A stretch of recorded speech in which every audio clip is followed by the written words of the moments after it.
শুনলাম আজ সকালে চেঁচিয়ে পুরো উঠোন মাথায় নিয়েছিলি। সকালবেলা ডেকে তো সারা হলাম, তখন কোথায় ছিলি? আমার ছেলে আনন্দ অলস একটা, সকাল থেকে বলছি বাজারে যেতে, যাইনি। পরে আমারই যেতে হলো। বয়স তো কম হয়নি, এতদিনে বিয়ে করে সংসার করার কথা, অথচ সারাদিন বেকার বসে থাকে। খুব চিন্তায় আছে ওকে নিয়ে। তার ওপর প্রণবের বউ, সে রোজ আগে রান্না করতে ঢুকে যায়। কতবার বললাম আমরা বড়, আগে আমরা রান্না সেরে নেই, কথাই শোনে না। ওর জন্যই তো সকাল সকাল মাথা গরম হলো। একটা রান্নাঘর সে নিয়ে সবার কাড়াকাড়ি। এত তাড়া হলে নিজের রান্নাঘর বানায় না কেন? প্রতিদিন আগে রান্না করতে যাওয়া নিয়ে আমায় কথা শুনতে হয়। তারা জানে না তুমি সকাল সকাল কাজে যাও, তাই তাড়াতাড়ি রান্না সারতে হয়। কোকিলা আর শকুন্তলা মাসি এমনই, তাদের তো প্রতিদিনের কাজই এসব। আমার এসবের অভ্যেস হয়ে গেছে। তারা এত আঘাত করে কথা বলে, কিন্তু তুমি কখনো আমার হয়ে তাদের কিছু বলো না। আস্থা, ছোটবেলায় মা বাবাকে হারিয়েছি। কোকিলা, শকুন্তলা মাসি এনারাই আমায় মায়ের আদর দিয়েছে, তাদের আমি। আমার যে অপমান হয় সেটা কিছুই নয়, তোমার তাতে কিচ্ছু যায় আসে না। একটু মানিয়ে নাও, যখন আমাদের নিজের রান্নাঘর হবে তখন কেউ তোমায় কিছু বলতে পারবে না। যখন ইচ্ছে রান্না করতে ঢুকবে। কোনোদিন নিজেদের রান্নাঘর হবে তার আশায় প্রতিদিন অপমান সইতে থাকবো, এটাই চাও তো? তিন পরিবারের মিলেমিশে থাকতে হলে একটু তো মানিয়ে নিতে হবে নাকি? মানিয়েই তো নিচ্ছি। যার যখন ইচ্ছে অপমান করে চলে যায়, তোমার তো কিছুই যায় আসে না। তোর ছোটবেলার অভ্যেস এখনো যায়নি? যখনই মন খারাপ হয় এসে উঠানে মাথা নিচু করে বসে থাকিস। মন খারাপ তো হবেই কাকু। পৃথিবীতে যার টাকা নেই তার কোনোখানে শান্তি নেই, না ঘরে না বাইরে। হঠাৎ এমন কথা কেন বলছিস? কোনো সমস্যা হলে আমাকে বল। কোনো সমস্যা হয়নি, তুমি চিন্তা করো না। প্রণব, আমি তোর মনের কথা ঠিক বুঝে যাই। তোর মনে কিছু একটা চলছে, সত্যি করে বল আমাকে কি হয়েছে। কাকু, তোমরাই আমার পরিবার, কিন্তু শকুন্তলা মাসি আর কোকিলা মাসি যে ব্যবহার আমার স্ত্রীর সাথে করে তা আমার একেবারেই পছন্দ নয়। শকুন্তলা দেবীকে তো কিছু বলতে পারবো না, কিন্তু আমার স্ত্রী কোকিলাকে আমি অনেকবার বলেছি যেন সে বৌমার সঙ্গে খারাপ ব্যবহার না করে, কিন্তু কোনো লাভ নেই। রোজ রোজ বাড়ি ফিরে আস্থাকে এভাবে কাঁদতে দেখলে আর কিছু ভালো লাগে না। মাত্র একটা রান্নাঘর হওয়াতে যত সমস্যা হয়েছে। আলাদা আলাদা রান্নাঘর, মানে রান্নাঘর বানানোর পয়সাও নেই কারোর কাছে।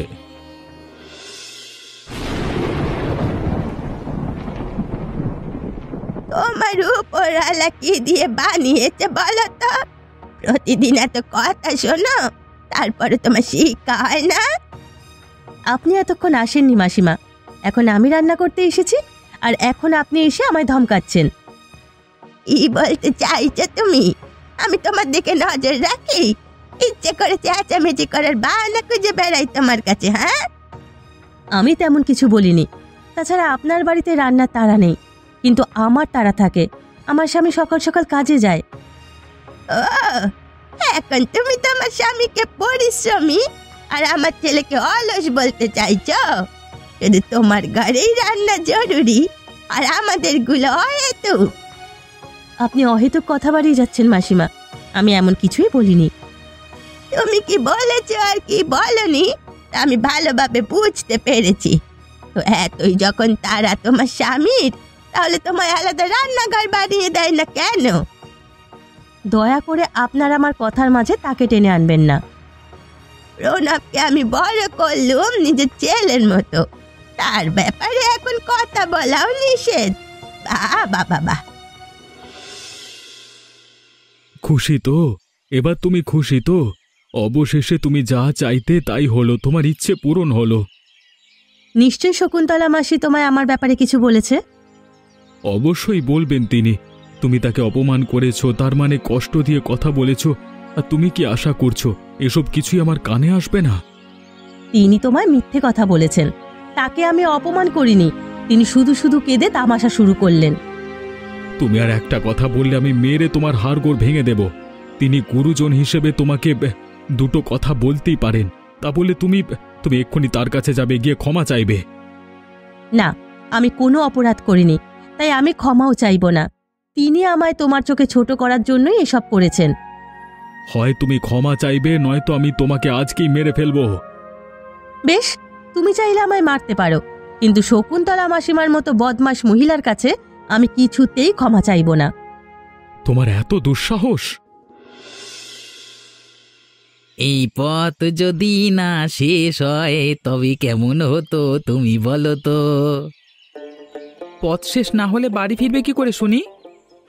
আরে আনন্দ, কেমন আছো? এই আছি। বাড়ি যতক্ষণ থাকি আমার মায়ের একই তামাশা দেখে দেখে বিরক্ত হয়ে যায়, তাই এখন রাত ছাড়া সারাদিন বাড়ির বাইরে থাকি। হ্যাঁ, এমন তো হবেই। কাজকর্ম কিছু নেই, সারাদিন এই গ্রাম ও গ্রাম ঘুরে বেড়ানো। আমি চাই কোনো একটা কাজকর্ম করতে, কিন্তু আমার পরিশ্রম করতে একদম ভালো লাগে না।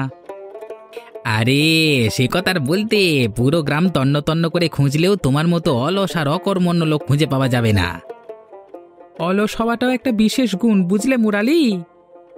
রাখো বাজে কথা তোমার। কখনো টাকা কামাই করবার কথা ভেবেছ? লাখ লাখ টাকা হবে, যা চাইবে তাই হাতের মুঠোয়। এর জন্য পরিশ্রম করতে হবে, টাকা তো আর আকাশ থেকে পড়বে না। ধর বোকার বংশধর, শুধু ঘুমানো আর ঘুরে বেড়ানো ছাড়া পৃথিবীতে আর কিছু জানো তুমি? আমায় দেখো কেমন পরিশ্রম করি, কিন্তু ভুরি ভুরি টাকা কামাই করি। হ্যাঁ, সেই তো, এটা তো ভাবিনি। কিন্তু তুমি কি করে পাও এত টাকা? এমনি এমনি কি আর তোমাকে আমি বলবো? যদি জানতে চাও তবে আমাকে চা আর গরম সিঙ্গারা খাওয়াতে হবে। চা আর সিঙ্গারা খাওয়ালে তোমার মতো অল্প পরিশ্রমে বেশি টাকা কামানোর উপায় বলবে তো? কিন্তু আরেকটা শর্ত আছে, সেটা মানতে পারলেই আমি তোমাকে বলবো। বেশ, বলো। যে কাজের কথা আমি তোমাকে বলবো তার ব্যাপারে কাউকে কিচ্ছুটি বলা যাবে না, একদম গোপন রাখতে হবে। এসো মাসিমা, আমি তোমাদের বাড়ি যাবার কথাই ভাবছিলাম। ভালোই হলো তোমরা চলে এলে। তো যা কিছু হয়ে যাক, তুই তো আমার জন্য আমার ছেলে আনন্দর মতোই। আর ছেলের বাড়িতে অশান্তি থাকলে কোনো মায়ের ভালো লাগে? ও তোমাকে অপমান করেছে, আমি ওর সঙ্গে কথা বলতে ইচ্ছুক না। তুমি আমার মায়ের মতো, আর কেউ আমার মাকে অপমান করুক আমি তা সহ্য করব না। আমার তীর একদম সঠিক নিশানায় লেগেছে, এটাই তো চেয়েছিলাম আমি। এবার দেখি আস্থা আমি কিভাবে তোর ঘর ভাঙে। দেখ প্রণব, তুই আস্থার সঙ্গে কথা বলে সব কিছু ঠিকঠাক করে নে। যতই হোক ও তো স্ত্রী, এভাবে কতদিন থাকবি বল? কোকিলা, ওদের সংসার ওরা বুঝবে। যদি প্রণবের ইচ্ছে হয় কথা বলতে তাহলে বলবে, ওকে জোর করিস না। আস্থার অবাধ্য হবার শাস্তি এটাই। শকুন্তলা মাসি চায় যেন প্রণব আর কখনো আমার সাথে কথা না বলে। কি খারাপ তিনি! বুঝলে আনন্দ, যে কাজ আমি করি তেমন কোনো পরিশ্রম নেই, কিন্তু খুব গোপনীয়তা বজায় রেখে চলতে হয় এই কাজে, নইলে বিপদ। সে তো বুঝলাম, আর আমি তো বলছি আমি কাউকে বলবো না। শহর থেকে নকল ওষুধ এনে গ্রামের বিভিন্ন হাসপাতাল আর দোকানে বেচা, মুনাফা বিরাট। লাভ করবে, বিশাল লাভ। নকল ওষুধ? কিন্তু এ কাজ তো বেআইনি। এই জন্যই তো এই কাজের কথা সকলকে বলা যায় না। শহরের নিম্নমানের কারখানার নকল ওষুধ চড়া দামে বিক্রি করে লাভের একটা অংশ তোমার শহরে পাঠাতে হবে, বাকি যা থাকে সব তোমার। কিন্তু এ তো ঘোর বিপজ্জনক কাজ, যদি ধরা পড়ে যায় তাহলে কি হবে? আমি গত 2 বছর ধরে কাজ করছি, আমার কথা মতো কাজ করলে তোমার কোনো বিপদ নেই। তোমার উপর আমার বিশ্বাস আছে, কিন্তু মা যদি জানতে চায় আমি কি কাজ করি তাকে কি বলবো? বলবে তুমি একটা কেরানির চাকরি পেয়েছো, খুব ভালো বেতন, দেখবে খুশিতে তোমার মা আত্মহারা হয়ে যাবে।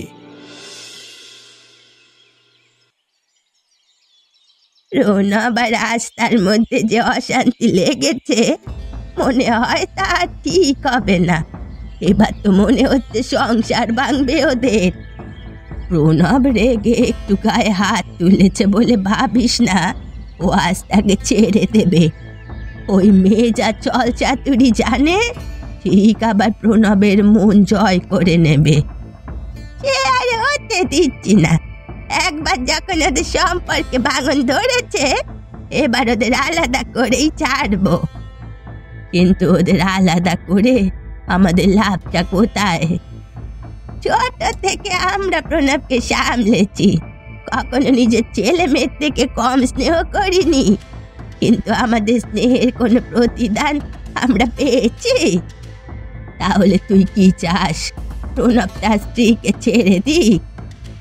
বয়স হয়ে গেছে, খাইয়ে পড়িয়ে চালানোর মতো কাউকে দরকার। আর প্রণবের মতো বাধ্য ছেলে আর কোথায় পাবো? আনন্দ তো কোনো কাজের নয়। কিন্তু কিভাবে তুই কি করবি? কিভাবে ওই আস্থাকে তাড়াবি এ বাড়ি থেকে? আগুন তো এমনিতেই জ্বলছে, আর একটু তেল ঢালতে হবে। কি হলো কোকিলা মাসি, হঠাৎ আমাকে এ সময় ডাকলে? কোনো দরকার নাকি? তোরা রাস্তার মধ্যে সব ঠিক চলছে? তোরা কথা বলেছিস একে অপরের সঙ্গে? না মাসি, আজকে 1 সপ্তাহ হয়ে গেল, এখনো আমরা দুজন একে অপরের সাথে কথা বলছি না। যখন থেকে আস্থার গায়ে হাত তুলেছি, ও কেমন বোবা হয়ে গেছে। আমি ভাবছি ওর কাছে ক্ষমা চাইব। কি অলক্ষণে কথা! তুই পুরুষ হয়ে ওর কাছে ক্ষমা চাইবি? ওর সামনে মাথা নত করবি? তাহলে কি করব কাকিমা? তুমি আমাকে কোনো একটা পরামর্শ দাও। তুই ওকে একটা কঠিন শিক্ষা দে, যেন ও নিজে তোর কাছে এসে নত হয়। কিন্তু আমি ওকে কি শাস্তি দেব? ওকে কিছুদিনের জন্যে বাড়ি থেকে বের করে জঙ্গলে গিয়ে ফেলে রাখ। দেখবি এমন শিক্ষা পাবে, দৌড়ে এসে তোর পায়ে ধরবে। এটা তো খুবই বিপজ্জনক। ওর যদি কিছু... ওকে শিক্ষা দেওয়ার এটাই উপায়। যদি নিজের ভুল বুঝতে পারে ছুটে চলে আসবে, আর নয়তো মরবে ওই জঙ্গলে।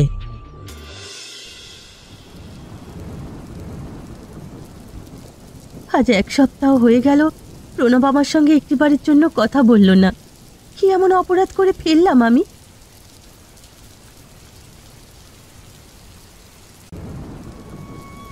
কি করছো? এত জোরে আমার হাত চেপে ধরেছো কেন? ছাড়ো, ছাড়ো, আমার লাগছে। 1 সপ্তাহ ধরে দেখছি তুমি আমার সঙ্গে কথা বলো না, চুপচাপ বসে থাকো। কি চাও তুমি? আমি এসে মাথা নত করে তোমার কাছে ক্ষমা চাই? আমি এসব কিচ্ছু চাইনি। তোমার আমার কাছে ক্ষমা চাইতে হবে না। ছেড়ে দাও আমাকে। তুমি ক্ষমা চাইতে বললেও আমি ক্ষমা চাইব না, বুঝলে? যার মধ্যে আমার জন্য কোনো সম্মান নেই, তার আমার বাড়িতে কোনো স্থান নেই। কি করছো? আমার বাড়িতে কিভাবে তাড়িয়ে দিচ্ছ? আমি কোথায় যাব এই ঝড় বৃষ্টির মধ্যে? যেখানে ইচ্ছে যাও। আর কোনো জায়গা না থাকলে জঙ্গলে বা কোনো বাজারে ঘুরে বেড়াও। আজকে থেকে আমার বাড়ির দরজা তোমার জন্য বন্ধ। আমার উপরে এমন অন্যায় করো না। এতটা কঠোর হইও না তুমি। তুমি তো এমন ছিলে না। হঠাৎ করে কি হয়েছে তোমার? আগে বোকা ছিলাম, এখন আমি বুঝতে পেরেছি তুমি কতটা অবাধ্য আর অসভ্য। তোমার মধ্যে কারোর জন্য কোনো সম্মান নেই। বেরিয়ে যাও বাড়ির থেকে। বেশ, আমি চলে যাচ্ছি। আর কখনো তোমার বাড়ির আশেপাশেও আমায় দেখবে না।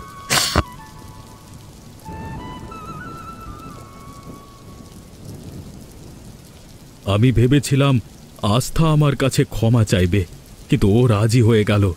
বেশ, আমি ওকে আটকাবো না।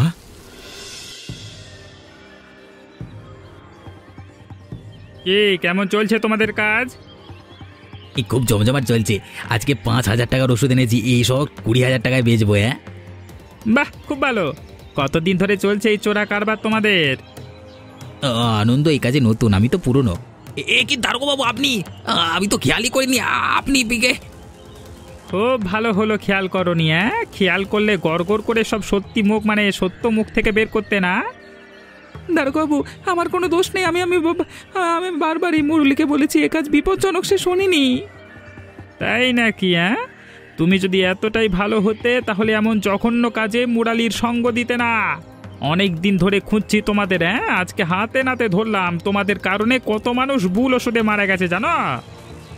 দারোগা বাবু, আমাকে ছেড়ে দিন। আমার মা যদি জানে আমি থানায় এসে মরে যাবে। এসব মানুষের জীবন নিয়ে খেলবার আগে বারবার ভাবা দরকার ছিল। চলো এবার এখান থেকে থানায়। আমার কড়া রোদ উঠেছে, এখন আমি কি করব? কোথায় যাব? বাবা মার কাছে যেতেই পারবো না। বাবা যদি জানে প্রণব আমায় বাড়ি থেকে বের করে দিয়েছে, সেই শখেই তিনি মরে যাবেন।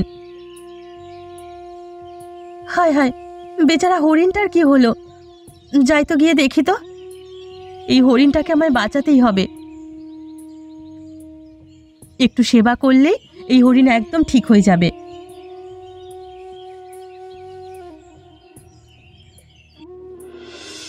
এই গহীন জঙ্গলে আস্থা ছাড়া আর কেউ এই কুঁড়ে ঘরে থাকবার কথা নয়।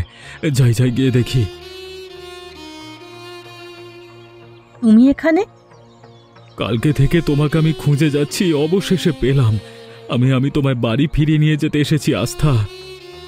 না, আমি বাড়ি যাব না। তোমার সাথে আমি খুব অন্যায় করেছি, তুমি আমাকে ক্ষমা করে দাও আস্থা। আমার তোমার প্রতি কোনো অভিমান নেই, কিন্তু ওই বাড়িতে আমি ফেরত যাব না। কারণ সেখানে ফিরে গেলে আবার কোকিলা আর শকুন্তলা মাসি আমার পেছনে পড়ে যাবে। এবার আমি আছি তোমার সঙ্গে। আর যে রান্নাঘরের জন্য সব অশান্তি শুরু, সেই রান্নাঘরে তোমাকে রাঁধতে হবে না। আমি তোমার জন্য আলাদা রান্নাঘরের ব্যবস্থা করেছি। আলাদা রান্নাঘর? হ্যাঁ, তোমার আর তোমার হরিণের গল্প পুরো গ্রামে শুনেছি আমি।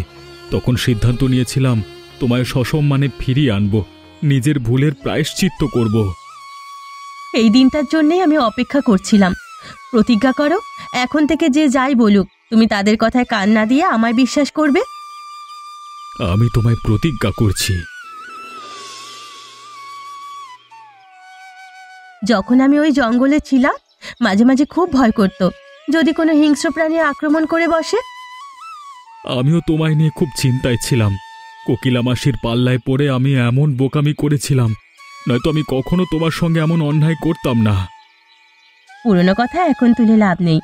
এখন আমাদের চেষ্টা করতে হবে সামনের দিনগুলোকে সুন্দর করে তোলার। আজ কটা দিন ধরে তুই খাওয়া দাওয়া সব বন্ধ করে দিয়েছিস শকুন্তলা। এভাবে কি আর আনন্দ ফিরে আসবে?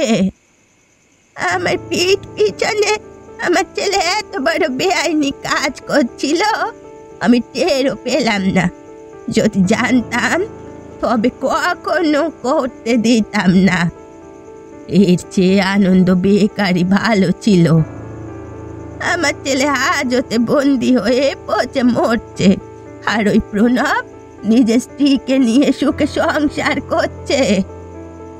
ছাড় তো, ওদের পেছনে পড়ে কাজ নেই। দুদিন পর ওরা আবার ঠিক হয়ে যাবে। আমার ছেলেটা টানায়, প্রণবের থেকে আমি কিছুটা সাহায্য আশা করেছিলাম, কিন্তু ও নিজের সংসার নিয়ে ব্যস্ত। আলাদা রান্নাঘর, নিজেদের মতো রান্না করে খাওয়া, হাসি ঠাট্টা। যখন থেকে নতুন রান্নাঘর বানিয়েছে, প্রণবের স্ত্রী তো আমাদের দিকে ফিরেও তাকায় না।